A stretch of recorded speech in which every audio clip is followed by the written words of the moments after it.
तो दोस्तों पिछले कुछ दिनों में टर्किश टीएफएक्स के प्रोटोटाइप की कई इमेजेस सामने निकल करके आई जो कि डेफिनेटली इनकी डिसेंट प्रोग्रेस को दर्शाता है। और साथ ही साथ साउथ कोरिया के KF-21 विमान के थर्ड प्रोटोटाइप ने अपनी जो फर्स्ट फ्लाइट है वो कंडक्ट कर ली है। तो जैसा कि ये दोनों फाइटर जेट आने वाले समय में एक 5th जनरेशन के फाइटर जेट होंगे, तो इसके कारण इन दोनों ही प्रोग्राम को भारत के एमका प्रोग्राम से कंपेयर किया जाता है। लेकिन जैसे ही हम इनके प्रोटोटाइप को लेकर के इमेजेस को देखते हैं तो उस समय भारतीय लोगों के मन में ये क्वेश्चन आता है, क्या भारत अब सच में तुर्की और साथ में साउथ कोरिया जैसे जो कंट्रीज है इनसे भी पिछड़ चुका है? लेकिन दोस्तों यहाँ पर तीनों देशों की जो अप्रोच है और भारत यहाँ पर पिछड़ा है या फिर नहीं पिछड़ा है उसके बारे में मैं एक्सप्लेन करने की कोशिश करूँगा। और यहाँ पर तीनों देशों के प्रोग्राम की फिलोसफी, डेफिनेशन और साथ में जो अप्रोच है उसको डिकोड करने की कोशिश करेंगे। और अगर आप जेन्युइनली यहाँ पर जानना चाहते हैं तो आप वीडियो को एंड तक देख सकते हैं, नहीं तो आप अभी से वीडियो को स्किप करके जा सकते हैं।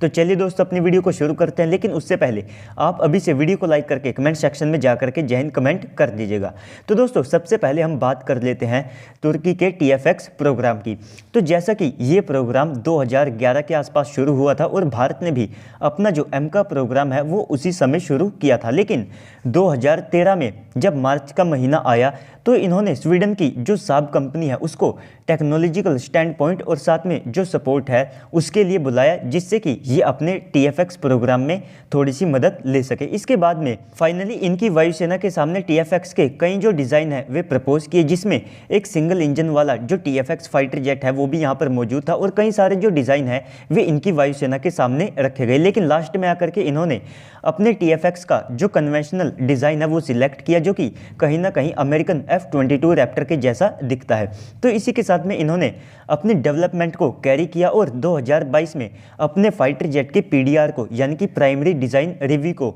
इनके द्वारा पूरा कर लिया गया। और भारत ने अपने एमका का जो PDR है वो 2021 में ही कंप्लीट कर लिया था। लेकिन यहाँ पर टर्की ने ये किया कि PDR के पूरा करते ही इनके फाइटर जेट के जो एरोस्ट्रक्चर और साथ में पार्ट्स है उनको बनाना शुरू कर दिया और साथ ही साथ उनको अब असेंबल करना भी इनके द्वारा शुरू कर दिया गया है, जिसकी जो इमेज है वो आप सभी लोग अपने स्क्रीन के ऊपर देख सकते हैं, जहां पर इनके प्रोटोटाइप की जो इमेज है वो यहां पर दिखाई गई है। और साथ ही साथ इनके प्रोटोटाइप का जो रोल आउट है वो आप सबको इसी साल मार्च के महीने में देखने को मिलेगा, जहां पर इन्होंने 23 मार्च को इसके प्रोटोटाइप को रोल आउट करने का प्लान बनाया है। लेकिन ये PDR वाला प्रोटोटाइप होगा, यानी कि ये फाइनल प्रोटोटाइप यहाँ पर नहीं होने वाला है। इसके बाद में एक और जो रोल आउट है वो आप सबको 2024 से लेकर के 2025 के आसपास देखने को मिल सकता है, जो कि ब्लॉक 0 यानी कि CDR के साथ में आएगा, जिसके ऊपर ये अपने फाइटर जेट का जो क्रिटिकल डिज़ाइन रिव्यू है उसे भी कंप्लीट कर चुके होंगे। लेकिन अभी के लिए इस साल ये जिस प्रोटोटाइप को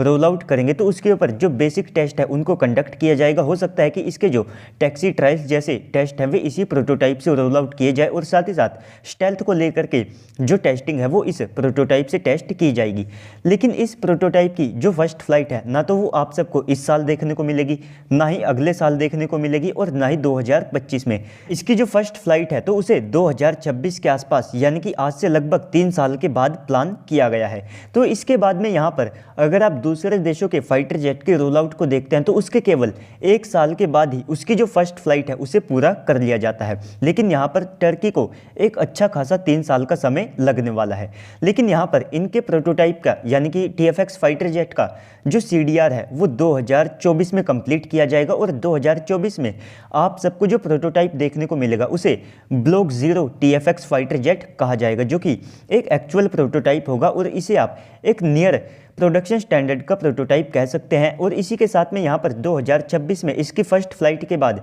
2029 तक ही ये अपनी जो सारी टेस्टिंग है उसे कंप्लीट कर पाएगा। और जैसे ही यहाँ पर 2029 में इसकी टेस्टिंग कंप्लीट होती है तो उसके बाद कहीं 2030 से लेकर के 2033 तक 10 TFX फाइटर जेट को यहाँ पर बनाया जाएगा, जो कि ब्लॉक 1 के फाइटर जेट होंगे। यानी कि आप यहाँ पर कह सकते हैं कि 2023 में रोल आउट के बावजूद भी 2030 के बाद ही इनके 10 IOC स्टैंडर्ड के जो TFX फाइटर जेट होंगे उनका इंडक्शन इनकी वायुसेना के अंदर हो पाएगा। वहीं पर अगर आप भारत की अप्रोच को इस प्रोग्राम के साथ में कंपेयर करते हैं तो भारत पहले से ही 2022 में ही इस फाइटर जेट के CDR को कंप्लीट कर चुका है। 2024 से लेकर के 2025 तक इसके फाइटर जेट का जो प्रोटोटाइप है वो आप सबको देखने को मिल सकता है और 2028 से लेकर के 2030 तक प्रोडक्शन को शुरू करके इसको अपने बेड़े में इंडक्ट कर लेगा। यानी कि टाइमलाइन जो है इंडक्शन की वो आप सबको ऑलमोस्ट सेम दिखाई देगी। तो इसके बाद अब हम बात कर लेते हैं KF-21 के बारे में। तो ये जो प्रोग्राम है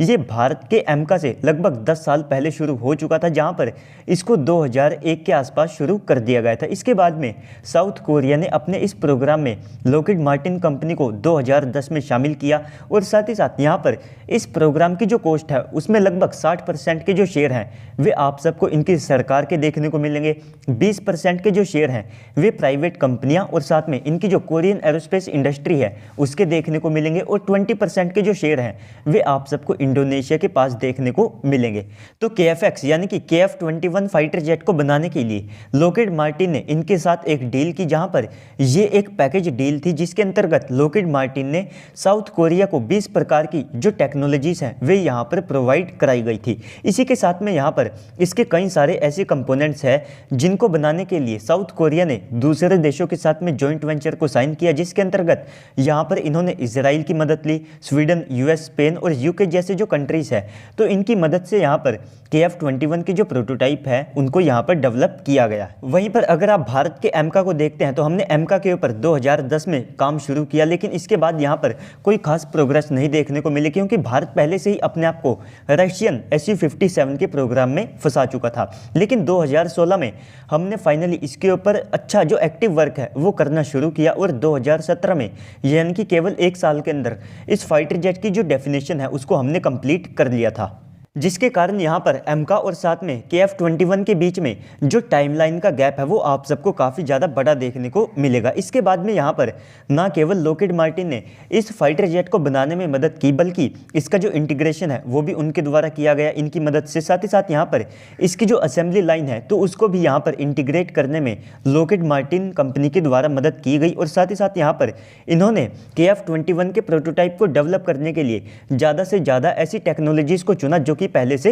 मौजूद थी। यानी कि इनके द्वारा टेक्नोलॉजीज को लेकर के ऐसी अप्रोच रखी गई कि जो कंपोनेंट्स पहले से अवेलेबल है उनका इस्तेमाल यहां पर इसके प्रोटोटाइप में किया जाए। तो यहाँ तक आप सभी देख पा रहे हैं कि इनके प्रोग्राम में बाहर के देशों का जो सपोर्ट है वो काफ़ी ज़्यादा है और इसी के बाद में यहाँ पर USA का जो सपोर्ट है वो आप सबको डायरेक्टली दिखाई देगा, क्योंकि USA की लॉकहीड मार्टिन कंपनी इस प्रोग्राम में एक्टिवली और साथ में डायरेक्टली इन्वॉल्व है। और ये एक ऐसी कंपनी है जो कि पहले से ही F-22 रैप्टर और F-35 के रूप में 2 5th जनरेशन फाइटर जेट को बना चुकी है। यानी कि यहाँ पर इनके पास टेक्नोलॉजी और साथ में एक्सपीरियंस वो काफ़ी ज़्यादा बेटर है। लेकिन इस सब के बावजूद भी सोने के ऊपर सुहागा तब हो जाता है जब साउथ कोरिया ने USA से F-35 फाइटर जेट की डील की और इसके बाद इनको टेक्नोलॉजी का और ज़्यादा एक्सेस यहाँ पर मिल जाता है। साथ ही साथ यहाँ पर KF-21 में जो शुरुआती फंड्स हैं वे काफ़ी ज़्यादा मिले थे, जिसके कारण इनको एक पहले से अच्छा खासा बेस मिल चुका था, जिससे कि ये अपने जो ज़्यादातर कंपोनेंट्स हैं उनको बिना किसी पैसे की डीले के यहाँ पर बना सकते होंगे। वहीं पर अगर आप भारत के केस को देखते हैं तो 2017 में बहुत ही लिमिटेड फंड्स यहाँ पर रिलीज किए गए थे, या फिर आप उसे ना के बराबर के फंड्स भी मान सकते हैं। लेकिन अगर आप इस सब के बावजूद भी भारत की प्रोग्रेस को देखते हैं तो सबसे पहले तो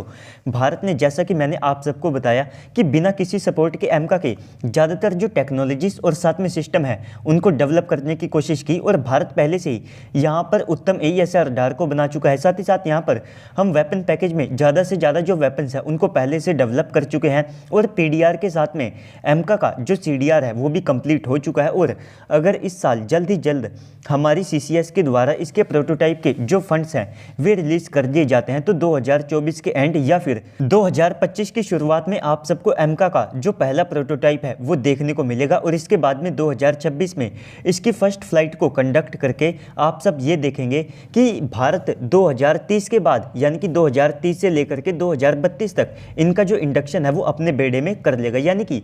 तीनों ही फाइटर जेट के इंडक्शन का जो समय है वो आप सबको 2030 से लेकर के 2032 के आसपास का देखने को मिलेगा। और अगर भारत के द्वारा ये सब अचीव कर लिया जाता है तो यहाँ पर ये हमारे लिए एक सबसे बड़ा माइलस्टोन होगा। अगर आप साउथ कोरिया के KF-21 फाइटर जेट की बात करते हैं तो यहाँ पर इनका जो ब्लॉक 3 वेरिएंट होगा तो वही एक ट्रूली 5th जनरेशन का फाइटर जेट होगा, जो कि 5th जनरेशन के जो एवियोनिक्स और साथ में रडार्स है उनके साथ आएगा और इसके अंदर आप सबको एक इंटरनल वेपन बे भी देखने को मिलेगा। इससे पहले जो ब्लॉक 1 और साथ में ब्लॉक 2 स्टैंडर्ड के KF-21 फाइटर जेट हैं, तो ये इसे आप सब एक 4.5 प्लस जनरेशन के स्टेल्थ फाइटर जेट कह सकते हैं। तो दोस्तों ओवरऑल इस सब के बाद अब आप सबको लास्ट में क्या लगता है कमेंट सेक्शन में बताइएगा, और उम्मीद है कि आपके जितने भी डाउट्स हैं वे यहाँ पर क्लियर हो चुके होंगे और आप सबको ये बात समझ में आ चुकी होगी कि भारत यहाँ पर पिछड़ रहा है या फिर हमारी डेवलपमेंट कितनी ज़्यादा अच्छी चल रही है। तो दोस्तों इसके बारे में आप ज़रूर से मेंशन कर दीजिएगा। तो बाकी तो अगर आपको वीडियो अच्छी लगी है तो वीडियो को लाइक कर दीजिएगा। अगर आप चैनल के ऊपर पहली बार आए हैं तो प्लीज़ से चैनल को भी सब्सक्राइब कर दीजिएगा। तो चलिए दोस्तों आज की इस वीडियो में इतना ही, मिलते हैं अगली वीडियो में, तब तक के लिए गुड बाय, जय हिंद।